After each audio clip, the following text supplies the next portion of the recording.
జై శ్రీమన్నారాయణ. అందరికీ నమస్కారం. ఈరోజు మన వీడియోలో విష్ణు సహస్రనామంలోని 43వ శ్లోకంలో ఉన్న నామాల యొక్క పూర్తి వివరణ తెలుసుకుందాము. రామో విరామో వీర మార్గో నేయో నమోలయ వీర శక్తిమతాం శ్రేష్టో ధర్మో ధర్మ విధుత్తమః. రామః తన గుణముల చేత అందరినీ రమింపచేయు శుద్ధ చైతన్య స్వరూపమైన శ్రీరామచంద్రుడు శ్రీమన్నారాయణుడు. నిత్యానందములో ఎల్లప్పుడూ యోగులు ఆ పరమేశ్వరునితో రమిస్తుంటారు కనుక అతడే రామః అని చెప్పబడుచున్నాడు. రామ అంటే అర్థం ఏంటంటే ఇక్కడ మన ప్రకారం గుణముల చేత అందరినీ కూడా రమింపచేయువాడు రాముడు. మరి నిత్యానందంలో ఎల్లప్పుడూ యోగులు ఆ పరమేశ్వరునితో రమిస్తుంటారు కాబట్టి మనం శ్రీమన్నారాయణుడిని రామః అనే నామముతో స్తుతించుకుంటున్నాము. తర్వాత నామం విరామః. విరామము అంటే ఏంటి? విశ్రాంతి.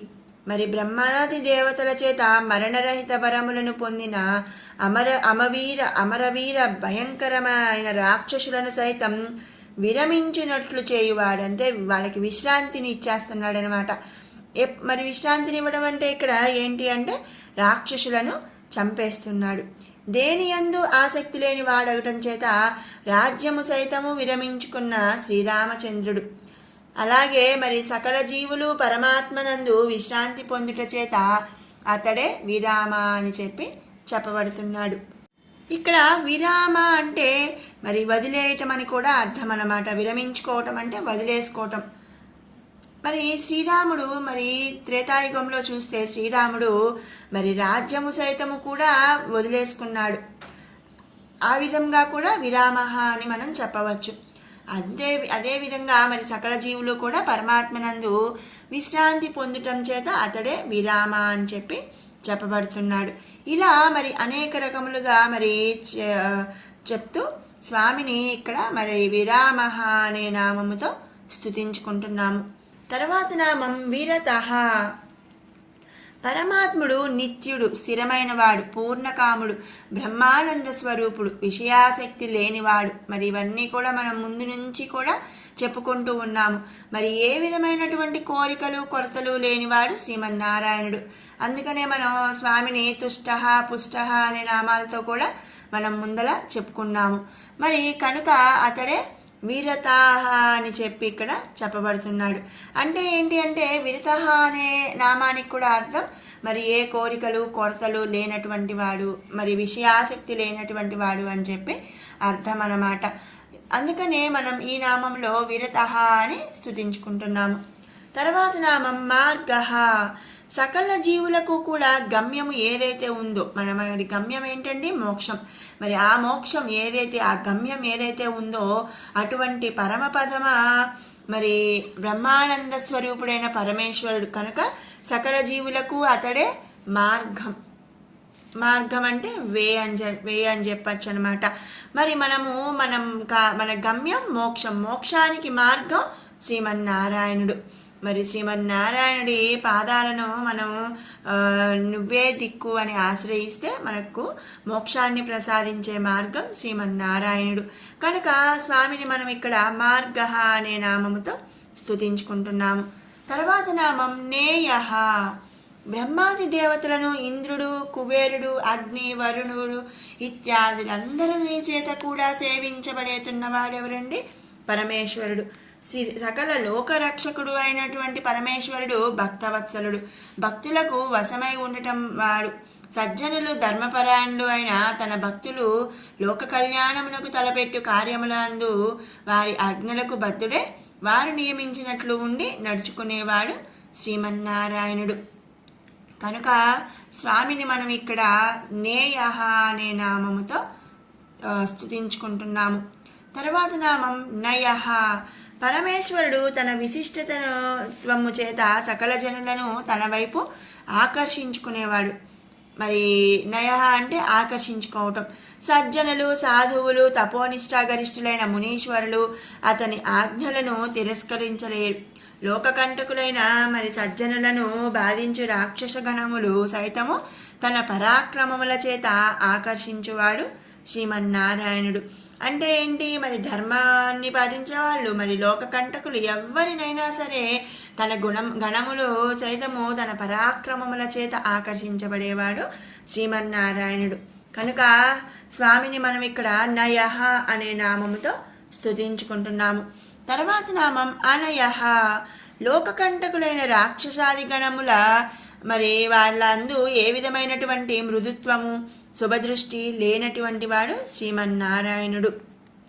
అంటే ఏంటి అంటే మరి దుష్టులైనా కూడా ఆయన్ని ప్రార్థిస్తే వాళ్ళ పట్ల మరి శుభదృష్టి అనేది మృదుత్వం అనేది ఉండదు. వారిని సంహరించి లోక కళ్యాణం జరిపించేవాడే శ్రీమన్నారాయణుడు. అందుకనే స్వామిని మనం ఇక్కడ అనయః అనే నామముతో స్తుతించుకుంటున్నాము. తర్వాత నామం వీరః. పరమేశ్వరుడు బలపరాక్రమ తేజోవంతుడు, వీరాధి వీరుడు. అతని శక్తిని ధిక్కరించి వారిని సంహరించగలిగిన వాడు. ఆయన శక్తికి మరి దీటు అంటే సరిసమానమైన వాళ్ళు ఎవరూ కూడా లేనటువంటి వాళ్ళు. భక్తులను సజ్జనులను అనుక్షణం రక్షించేవాడనమాట. మరి మనందరికీ తెలిసిన రామావతారం కృష్ణావతారములనందు అరవీర భయంకరములైనటువంటి రాక్షసులను కూడా సంహరించిన వాడు శ్రీమన్నారాయణుడు. కనుక వీరాది వీరుడు అనే ఉద్దేశంతో స్వామిని మనం ఇక్కడ వీరః అనే నామముతో స్తుతించుకుంటున్నాము. తర్వాత నామం శక్తిమతాం శ్రేష్ఠః. శక్తిమతాం శ్రేష్ఠః. పరమేశ్వరుడు ధర్మస్వరూపుడు. లోకధర్మములను పాటిస్తూ సత్ప్రవర్తనతో కరుణ నిబద్ధత కలిగినటువంటి వారికే అతడు సాక్షాత్కరిస్తాడు. ఈ సృష్టి అందుగల సకల శక్తులలో కూడా అతడే శ్రేష్ఠుడన్నమాట. శక్తిమతాం శ్రేష్ఠః. శక్తులన్నిటిలో కూడా శ్రేష్ఠుడు శ్రీమన్నారాయణుడు. కనుక శ్రీమన్నారాయణుడిని మనం ఇక్కడ శక్తిమతాం శ్రేష్ఠః అనే నామముతో స్తుతించుకుంటున్నాం. తర్వాత నామం ధర్మః. పరమాత్ముడు ధర్మ మార్గంలో పయనించు వారి పట్ల కరుణ ప్రేమ వాత్సల్యములను కలిగి ఉంటాడు. మరి వారి అందు నివసిస్తాడు. వారికి మోక్ష మార్గము బోధిస్తాడు. జీవులు కర్మానుసారము పొందే పాపపుణ్యములకు అనుగుణంగానే జన్మలు కూడా ఇస్తూ ఉంటాడు. జీవులకు మూల ప్రకృతి మాయ ప్రకృతి అతడే. మాయ ప్రకృతి నందు జీవులు కర్మఫలములను మూల ప్రకృతి నందు మోక్షమును పొందుచున్నారనమాట.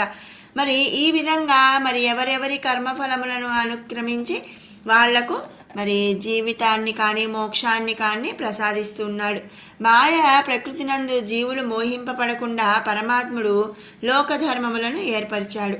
అయితే ఆ లోకధర్మములను పాటించటం అనేది మళ్ళీ మన కర్మానుసారం ఉంటుందన్నమాట. వాటిని పాటించని వారే పాపములు మూట కట్టుకుంటూ ఉంటారు. వాటిని పాటించిన వాళ్ళు మరి పుణ్యాన్ని మూటగట్టుకుంటారు. ఇలా మరి లోకధర్మములను ఏర్పరిచాడు. కానీ ఆ ధర్మములను మరి మార్గంలో పయనించి వారి పట్ల కరుణను ప్రేమను కురిపిస్తూ ఉంటాడు. మరి ఆ లోకధర్మములను పాటించని వారి పట్ల కోపాన్ని ప్రదర్శిస్తూ మరి వాళ్ళను శిక్షించి వాళ్ళకు మళ్ళీ మోక్ష మార్గం వైపు ధర్మ మార్గంలో నడిచేలాగా చేస్తాడు. ఇలా లోకధర్మములను ఏర్పరిచాడు కాబట్టి స్వామిని మరి ధర్మః అనే నామముతో ఇక్కడ మనం స్తుతించుకుంటున్నాము. తర్వాత నామం ధర్మ విదుత్తమః. ధర్మ విదుత్తమః. ధర్మమునందు పరిపూర్ణమైనటువంటి వాడు శ్రీమన్నారాయణుడు. ధర్మ సంశయములకు తగు సమాధానమును చెప్పగలిగిన వాడు శ్రీమన్నారాయణుడు. విదుత్తమః అంటే ఏంటి, సమాధానం చెప్పగలిగిన వాడు అనమాట. సకల ధర్మములకు అతడే కొలువై ఉండటం చేత ధర్మజ్ఞులలో అతడే శ్రేష్ఠుడు అగుచున్నాడు. అందుకనే మనం ఈ నామములో ధర్మ విదుత్తమః అని స్తుతించుకుంటున్నాము. ఇది 43వ శ్లోకంలోని నామాల యొక్క పూర్తి వివరణ. ఇప్పుడు 41వ శ్లోకం నుంచి 50వ శ్లోకం వరకు కూడా ఒకసారి పారాయణ చేసుకుందాము. ఉద్భవః క్షోభనో దేవః శ్రీగర్భః పరమేశ్వరః కరణం కారణం కర్తా వికర్తా గహనో గుహః వ్యవసాయో వ్యవస్థాపనః సంస్థానస్థానదో ధ్రువః పరద్దిః పరమస్పష్టః తుష్టః పుష్టః శుభేక్షణః रामो विरामो विरजो मार्गो नेयो नयो नयः वीरशक्तिमतां श्रेष्ठो धर्मो धर्मविदुत्तमः वैकुण्ठः पुरुषः प्राणः प्राणदः प्रणवः पृथुः हिरण्यगर्भः शत्रुघ्नो व्याप्तो वायुरधोक्षजः ऋतुः सुदर्शनः कालः परमेष्टि परिग्रहः उग्रः संवत्सरो दक्षो विश्रामो विश्वदक्षिणः विस्तारस्तावरस्ताणुः प्रमाणं बीजमव्ययम् अर्थो नर्थो महाकोशो महाभोगो महाधनः